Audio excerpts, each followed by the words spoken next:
estimados, bienvenidos a la clase número 26 de la asignatura de auditoría. En esta oportunidad vamos a revisar primero algunos conceptos generales sobre la auditoría, vamos a explicar cómo funciona el modelo de auditoría y vamos a hablar sobre alguna documentación relativa a las auditorías.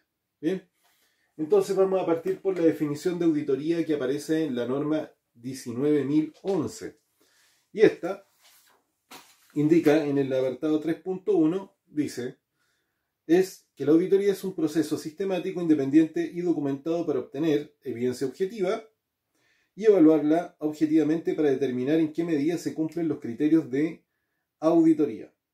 Bien, quiero que tratemos de entender algunas cosas. Esta definición ya nos coloca en la mente algunas cosas. Yo aquí las he marcado en colores, pero quiero que partamos con la primera. Dice que la auditoría es un proceso. Entonces, si es proceso, nosotros inmediatamente tenemos que pensar, es algo que tiene entradas, salidas, variables, parámetros, tiene recursos humanos, recursos de infraestructura y actividades que funcionan en paralelo, que funcionan de manera cíclica o que funcionan en serie, ¿ya? Que tiene una situación de inicio o una situación de término. Todo eso es lo que tenemos que entender cuando se trata de proceso. Ahora, ¿qué quiere decir? Sistemático. Quiere decir que en este caso se basa en el modelo planificar, hacer, verificar y actuar. ¿Ya? No nos vamos a olvidar de esto. No nos olvidemos de eso. Así como lo que ya vimos nosotros en algún momento sobre la forma de gestionar las emergencias, que tenía que obedecer el mismo modelo, aquí es exactamente lo mismo. ¿Ya? Luego, cuando dice que tiene que ser un proceso independiente, esto está refiriéndose a quiénes son los que realizan las auditorías. Yo ya algo había mencionado en la situación anterior, en la sesión anterior, donde les dije, oye, no pueden ser los mismos auditores. Escuchen la palabra que estoy diciendo ahora, auditores. No pueden ser los mismos auditores, no pueden ser los auditores del área, o sea, personas que trabajan en esa área. Los auditores no pueden ser personas que tengan intereses creados respecto al proceso o la actividad que están auditando. Siempre colóquense eso en la mente. ¿Cómo lo resume uno? Uno dice, más que independiente, lo que interesa es que la auditoría sea imparcial, ¿ya? Sin sesgos. Bien, por el otro lado, cuando habla de documentado, se refiere que existen algunos documentos que son propios de las auditorías. Yo les voy a mencionar algunos que son los que siempre se utilizan. Programa de auditoría, plan de auditoría, pauta de auditoría e informe de auditoría. Por supuesto que si en alguna empresa tienen más documentos, bueno, no hay ningún problema. Si tienen un poco menos, bueno, eso lo podemos conversar, ¿ya? Ahora, respecto a cuando habla de evidencia objetiva, que es un proceso para obtener evidencia objetiva y a través del análisis objetivo de esa evidencia, determinar en qué medida se cumplen los criterios de auditoría. Aquí hay dos conceptos. Primero, se los voy a leer. ¿Qué quiere decir evidencia objetiva? Dice, son datos que respaldan la existencia o la verdad de algo. Básicamente, evidencia objetiva es algo que no pueden discutir que si es real o no. ¿Ya? Es como lo que yo les he mencionado recién. Evidencia objetiva. Este lápiz tiene una tapa de color rojo. Eso es evidencia objetiva. ¿Podría decir que es un lápiz rojo? Sí. Sí tengo como evidencia que he rayado con lápiz rojo. Es decir, que tengo que tomar un poco más de información. A eso nos referimos nosotros cuando hablamos de evidencia objetiva. Por el otro lado, habla de qué es lo que son los criterios de auditoría. Los criterios de auditoría son un conjunto de requisitos utilizados como referencia con respecto a los cuales se compara la evidencia objetiva. ¿Ya? ¿Qué quiere decir eso? ¿Qué quiere decir que es contra lo que se compara? Para nosotros, para efecto de auditoría, evidencia objetiva, o sea, criterios de auditores son los requisitos de mi sistema de gestión. Por ejemplo, mi plan de emergencia es un documento propio que lo hemos definido nosotros en nuestra empresa y eso es un criterio. Si voy a auditar, voy a usar eso como criterio para poder comparar con lo que encuentre. Podría también ser los requisitos de las normas. Y básicamente a nosotros lo que nos interesa son los requisitos de las normas. Por ejemplo, la norma dice, respecto a las emergencias, que tiene que tener una respuesta planificada para las emergencias. Entonces, ese es el criterio. ¿Cuál sería la evidencia que buscaríamos para encontrar si esto cumple o no? Sería encontrar dicha respuesta planificada, que por ejemplo podría ser un procedimiento de emergencia, ¿ya? De respuesta. Bien, no esa es la única forma. Ahora, eso es lo que nosotros tenemos al respecto de el concepto de criterio y el concepto de evidencia objetiva. Ahora, por supuesto que podríamos agregar muchos más, y aquí hay uno que es súper importante, que habitualmente la gente lo pasa por alto, y nosotros lo mencionamos en la sesión de Teams reciente, que tiene que ver con los requisitos legales. Si ustedes se fijan, ¿puedo usar como criterio de auditoría los requisitos legales que le aplican a los procesos? Sí. ¿Por qué? Porque las tres normas dicen de que hay que determinar cuáles son los requisitos y cómo los van a cumplir los requisitos legales. Es más, recuerden que en algunos hasta establece que la política debe traer explícitamente mencionado que se proponen cumplir con los requerimientos legales, ¿ya? Por lo tanto, se puede utilizar. Y recuerden, los que estaban en la sesión de Teams, que también mencioné que estas auditorías especiales, las de segunda parte, a veces se basan en los requisitos legales, ¿ya? Tema que podemos seguir conversando y que van a aparecer bastantes ejemplos. Bien, eso es lo que tenemos. Esta comparación, y la vamos a trabajar dentro de poco, de evidencia objetiva versus criterio, me conduce a una definición mucho mayor, que es la de hallazgo de auditoría. El hallazgo es el resultado de la comparación que acabamos de hacer. Se lo voy a plantear de la siguiente manera. Puede ser que nosotros establezcamos como criterio de auditoría, o sea, que cuando nosotros estamos auditando, vamos a utilizar un criterio que puede ser un procedimiento de trabajo, que indica que para realizar este trabajo se tiene que utilizar unos materiales bastante específicos. Vamos a indicar que podría ser que para realizar un análisis químico se tiene que usar tiosulfato de sodio, se tiene que utilizar sulfato férrico, ¿ya? Colocar esas dos cosas. Nosotros sabemos que ese es nuestro criterio. Si nosotros vamos a revisar lo que nos responden en terreno, es decir, la evidencia, buscar evidencia, preguntamos cuáles son los reactivos que utilizan y no mencionan el tiosulfato de sodio, ni tampoco mencionan el sulfato férrico, entonces podríamos decir de que tenemos un hallazgo que es una no conformidad, que es el incumplimiento de los criterios. Tengo evidencia de qué? De que no estoy cumpliendo. Pero podría ser que me digan, mira, lo que tenemos es solo el sulfato férrico. No tenemos el tiosulfato de sodio. Por lo tanto diríamos, oye, no se parece a la otra no conformidad. Porque uno de los dos criterios se cumple, en cambio el otro no se cumple. Entonces, ¿esto qué quiere decir? Quiere decir, en concordancia algunas de las cosas que hemos mencionado, por ejemplo la medida, que el hallazgo es un asunto que podríamos evaluar en términos de niveles de hallazgos.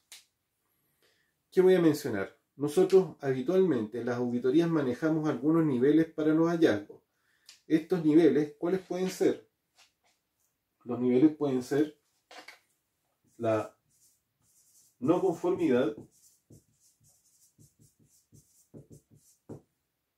tenemos las observaciones, las oportunidades de mejora,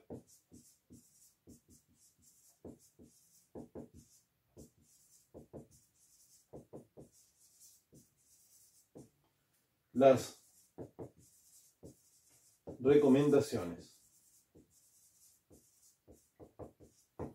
Yo lo que estoy mencionando no es que lo vayan a encontrar en demasiadas normas ISO ni nada por el estilo. El único concepto que van a encontrar en las normas ISO es el de no conformidad.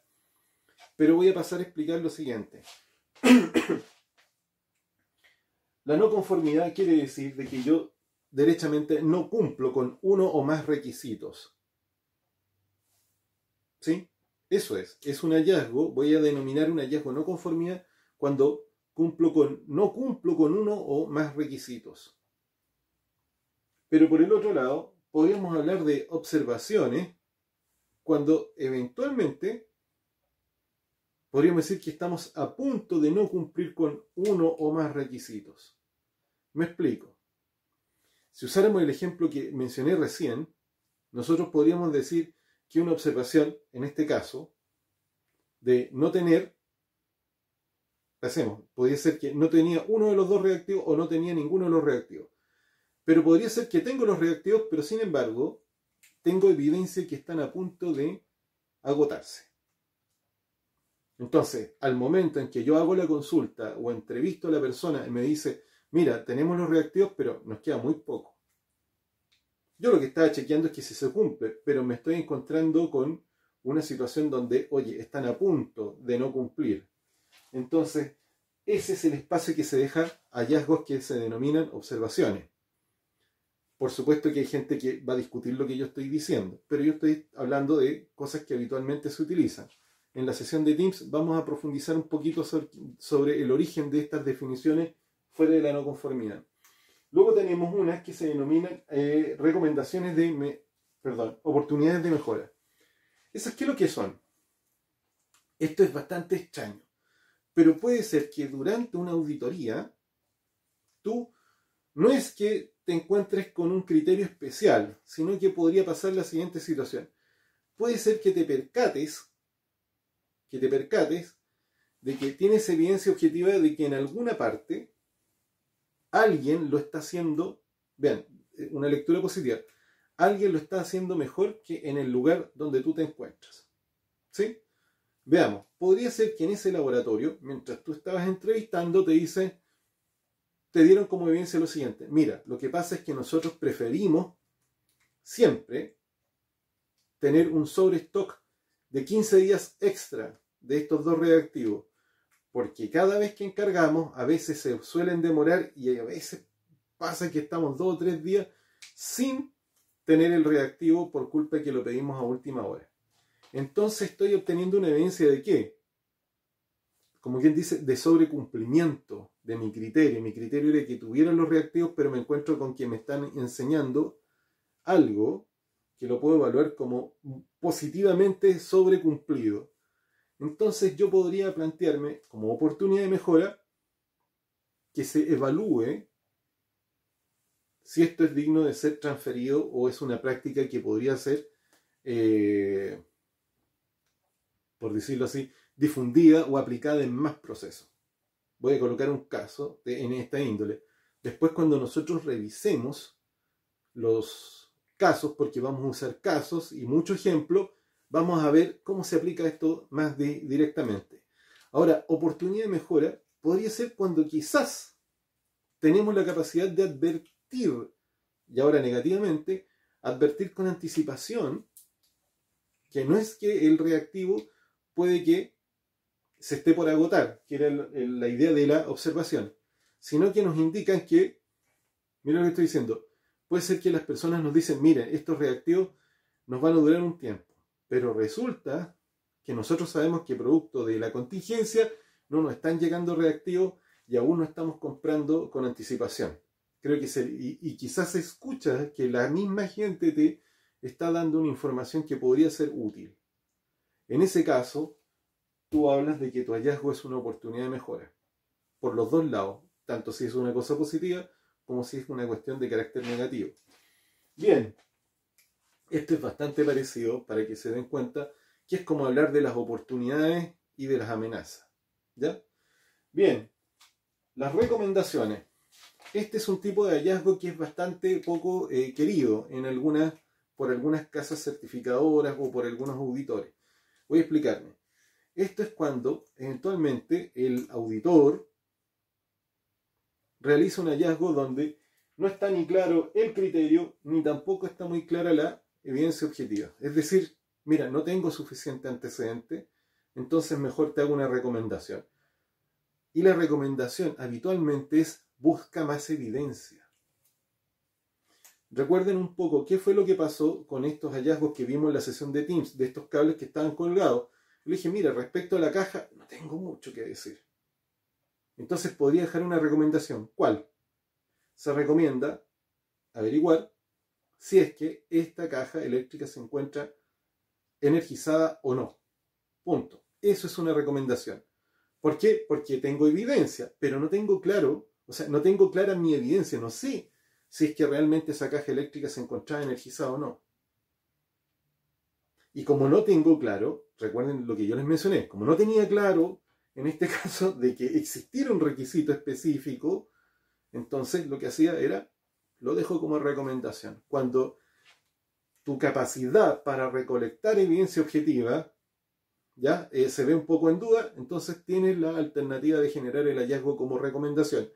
En el caso de que los criterios que estás utilizando tampoco, porque puede pasarte, no los tengas muy claro, entonces usas como comodín la recomendación. Estos son los 4 tipos de hallazgo. Por supuesto que podríamos inventarnos un montón más. Hay algunos que se utilizaban hasta hace algún tiempo atrás y algunas empresas todavía lo usan, que es categorizar las no conformidades como mayor y menor. Si nos vamos al caso que les mencioné recién, el hecho de que no tuvieran los dos reactivos era una no conformidad mayor. El hecho de que solamente faltara uno, podríamos decir que era una no conformidad menor. Pero en ambos casos había incumplimiento. Existe otro tipo de hallazgo, pero rara vez yo lo he visto, que se le denomina el incumplimiento legal.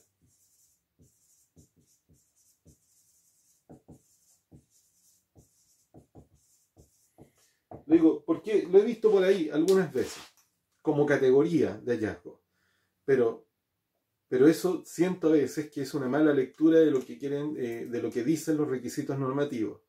¿Por qué? Porque si las normas me dicen que yo tengo que identificar los requisitos que me aplican y me tengo que encargar de cumplirlos, evidentemente si tengo un incumplimiento legal no tengo que generar un hallazgo nuevo. Puedo indicar que mi criterio es ese requisito que me obligaba a identificar y que me obligaba a cumplir. ¿Ya? Eso vamos a tener muchos ejemplos para poder trabajar aquella situación. ¿Ya? Bien, eso es lo que tenemos nosotros al respecto del concepto de hallazgo y los primeros conceptos relacionados con la auditoría. Bien, ahora vamos a hablar de qué quería decir que las auditorías son un proceso sistemático. Si son un proceso sistemático, quiere decir que se manejan con el concepto de planificar, hacer, verificar y actuar. Y vamos a referirnos a qué queríamos decir con el planificar.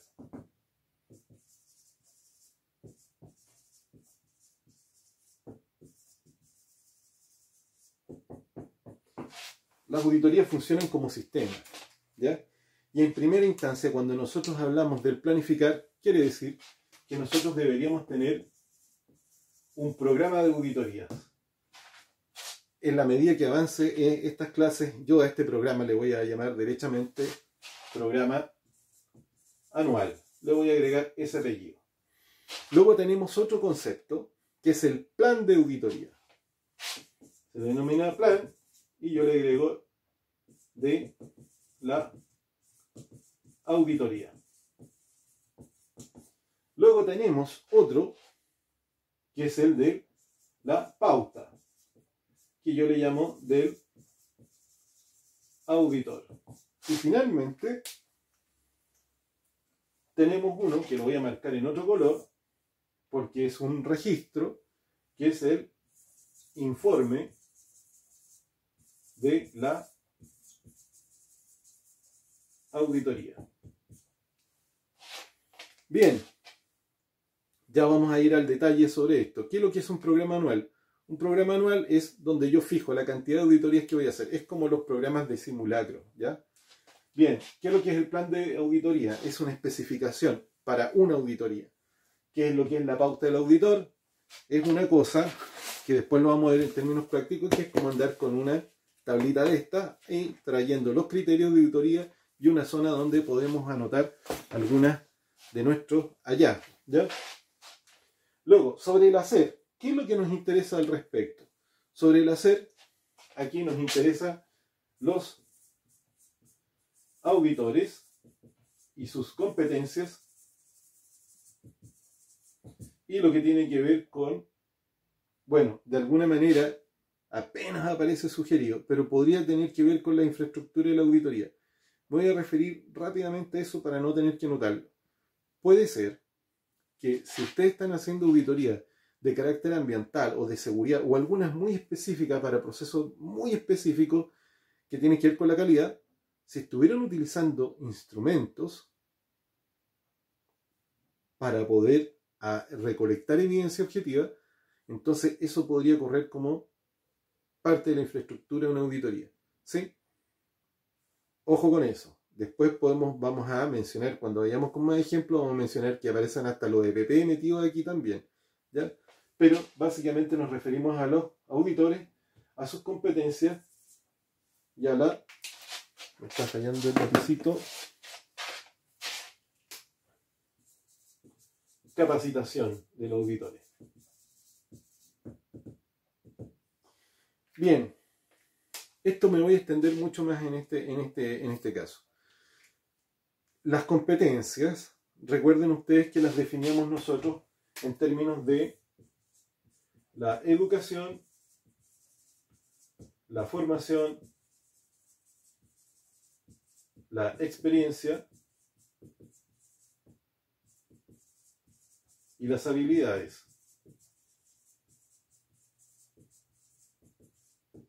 Bien, les voy a mencionar algunas cosas. Esto habitualmente es bastante difícil de pillar, pero voy a hablar desde la perspectiva de cómo me registré yo en el Instituto Nacional de Normalización alguna vez como consultor, porque habían cerrado el registro de auditores. Pero el criterio era lo siguiente. Ellos decían que para que te inscribieras como auditor o como consultor tenías que haber cursado una carrera de al menos 8 semestres. Curiosamente, ustedes cumplen con aquello.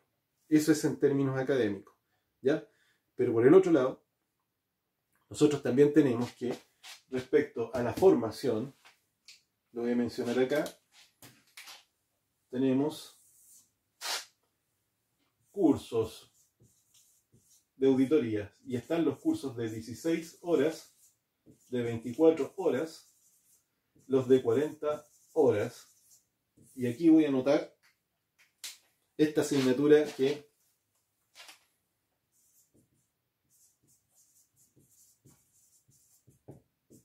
vamos a ver, auditoría en acá.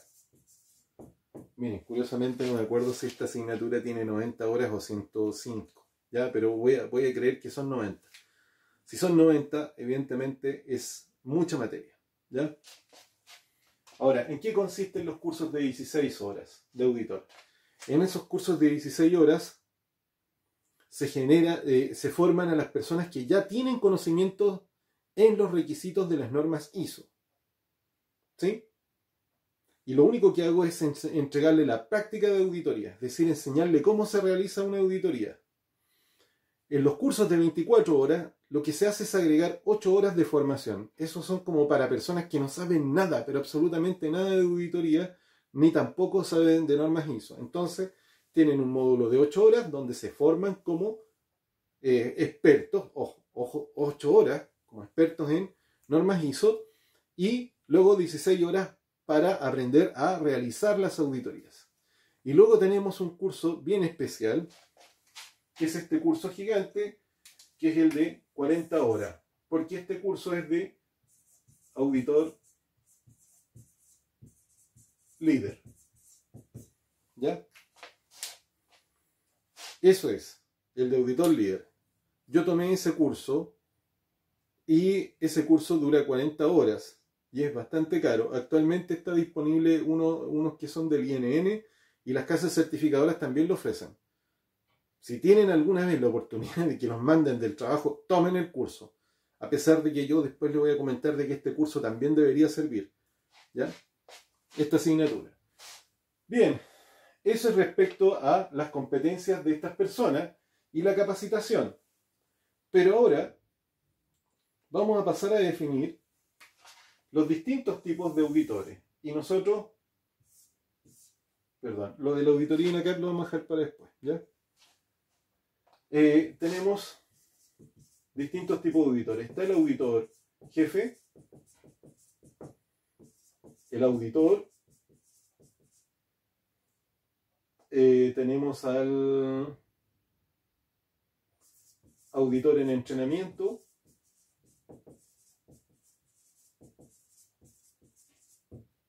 y al experto técnico.